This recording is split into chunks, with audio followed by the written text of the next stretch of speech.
If you submit a chargeback just for the simple fact that you want your money back, like you love your product, you just want your money back, you're broke. And God don't like ugly. I start to stutter with the speed, understanding that my knees go weak. What's happening to me in the dark? Can you tell me what it means? I lay my head on my pillow. Hey guys, welcome back to my channel. If you're new, you should definitely subscribe because you guys are all vibe. Way. Period. So in today's video, I'm going to be talking about chargebacks. Okay, this video wasn't going to be long at all. I'm going to get straight to the point. Let me just say this though, the lighting in here is not really it. That's because my ring light broke. And I never replaced it because I typically film during the day. So I never really need a ring light. So I need to get a new ring light. I just want to throw that out there. Please excuse the quality, okay? Wig by me, okay? I was trying something different. But make sure y'all shop with me. Payment plans are available. Let's get right into it. Chargebacks. I feel like the number one question that a lot of soon-to-be business owners have is how can I prevent chargebacks? Especially if you're opening a business selling expensive stuff like wigs, hair. You want to know how you can prevent it. Let me be honest with you, sis. You can't prevent it. There's no way to prevent chargebacks. Because guess what? If you have a wicked customer, a broke customer, and I'm sorry to say it like that, but I honestly feel like, why are you buying something that you cannot afford? Or why do you feel like you need to tear small businesses down? Why? You're broke. You're broke. To me, if you submit a chargeback just for the simple fact that you want your money back, like you love your product, you just want your money back, you're broke. And God don't like ugly. But anyways, unfortunately, you cannot control what your customer does. So if your customer receives a product and they're like, ooh, I love it, I want my money back, and they call their bank and tell their bank that we never sent it out to them, or it arrived damaged, or it doesn't look like how it was advertised, if they call their bank and say any of those things, you can't prevent it. You know what I'm saying? So that is the hard part about owning a business. That's one of the hard parts about owning a business, dealing with chargebacks, especially when you sell expensive items. So I pretty much also summed up what a chargeback is for anyone that hasn't started their business and they want to know a little bit about it. Pretty much when a customer receives their item and just requests their money back from their bank. Most of the time, there is nothing wrong with that product. They just want their money back. Unfortunately, it cannot be prevented. I had to bring that up first because I know that is just probably like the number one question. How can you prevent it? You can't. What you can do is try to protect yourself ahead of time. First things first, make sure the policy on your website is top tier. Okay, don't leave nothing out. Make sure your turnaround time is there. Make sure your return policy is there. Make sure everything is on point when it comes to your policy because you may have to refer back to that if a customer tries you. Okay. I almost forgot. Make sure you look into adding this checkbox to your checkout so that your customer cannot check out until agreeing to your terms and conditions. Every website platform is different. So some platforms have apps. Some platforms you can go into your website dashboard to just add in. If you need help, call your website platform. They will let you know the exact app you can download if you need an app, or they'll let you know exactly how to put it on your site.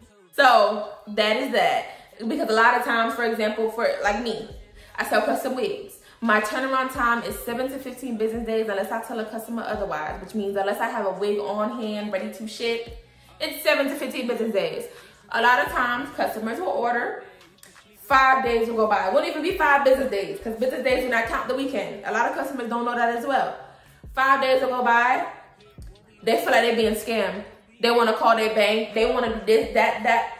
Mind you, I already spent most of their money on their wig. That's how I run my business. When customers purchase, I use their money to buy their wigs, and then the rest is my profit or to purchase any tools or anything that I need. So once your wig or your hair is purchased, I no longer have your money. So if you submit a chargeback, my account just might be in a negative if I don't have the amount of money in my account equal to the chargeback amount. There's customers like that. And then from there, when you submit documentation to the bank, because that's what happens. When a customer submits a chargeback, your website is going to prompt you to submit documentation to send to the bank to prove whatever you need to prove, whatever the scenario is to prove it, right? So in that case, in the example that I'm giving, I would screenshot my policy. My turnaround time is 7 to 15 business days. So this customer does not deserve a refund, and what they deserve to do is wait for their wig, because the money has already been spent to purchase their hair. So in a situation like that, that's when I would screenshot my policy and send that to the bank. Not me realizing I forgot to say certain things while I'm editing. I'm sorry, y'all, but let me just say this. The reason why in this situation you'll want to submit those documents to the bank, even though the customer didn't receive their wig yet, I'm sure you're probably thinking like, they didn't receive their wig yet, just let them do the chargeback. When a chargeback is submitted, you are charged a fee by your website.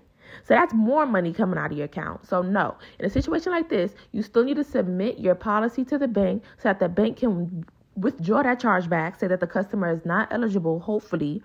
And then from there, the customer needs to reach out to you for a refund if they don't want to wait for their wig. And then from there, as a business owner, you could decide if you even want to give them a refund, since your policy states that there's a turnaround time the customer should have read. So depending on the type of business owner you are, you can refund them or you cannot. But you just want to make sure you are documenting everything that you can. When you're emailing customers, if you feel like a customer is very indecisive, or if you feel like a customer is, once again, for example, because I sell wigs, the only examples I can really give, if a color doesn't turn out the way I want it to turn out, what I'll do is I'll message a customer, show them the color, and I'll ask them like, hey, I know this is not what you wanted. Are you willing to keep this color?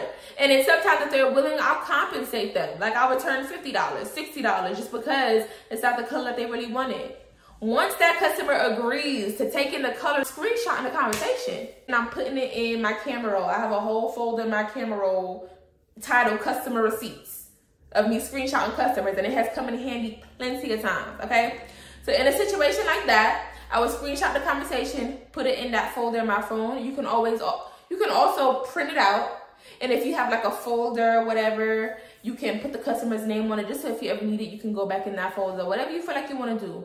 So situations like that, I would screenshot. So if the customer receives their item and tried to request all their money back, or try to submit a charge with their bank to say that the item that they received was not what was advertised on the site, whatever the case may be, that's when I would submit those screenshots to the bank. Which brings me to the next thing.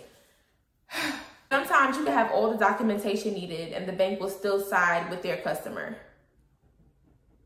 Yeah, so submitted documentation just betters your chance to win that chargeback. But I'm gonna be honest with y'all, you're not always gonna win those chargebacks. You're not. Especially depending on what you sell, you're not gonna always win those chargebacks. A lot of the time, the bank is gonna side with their customers. It's a sad truth, and I really feel like by now there should be some type of system in place so that us business owners don't have to go through this, but there's not. At one point, I had multiple customers submit chargebacks within days of each other, and I just know they had to know each other. They had to, which put my account negative damn near $3,000 to $4,000 because they didn't order no cheap wigs.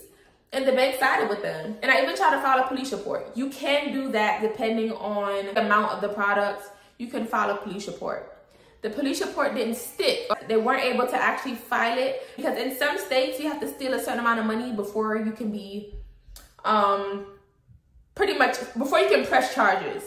You have to steal a certain amount of money. So for example, if a state is like $1,000, if the wig wasn't $1,000, I couldn't press charges because, mind you, I have these people addresses. When you're placing orders with me, I have your address. So I tried to go that route. You can also do that as well, y'all. Do your research. Take a look and see where the customer lives and see what is the minimum amount to press charges on someone for theft. Some states is 500, some states are like 300, it just depends. And then you can pretty much press charges on them. It's an option as well, depending on how much the product is. Yeah. That's pretty much it. It's the sad truth, but that's pretty much it.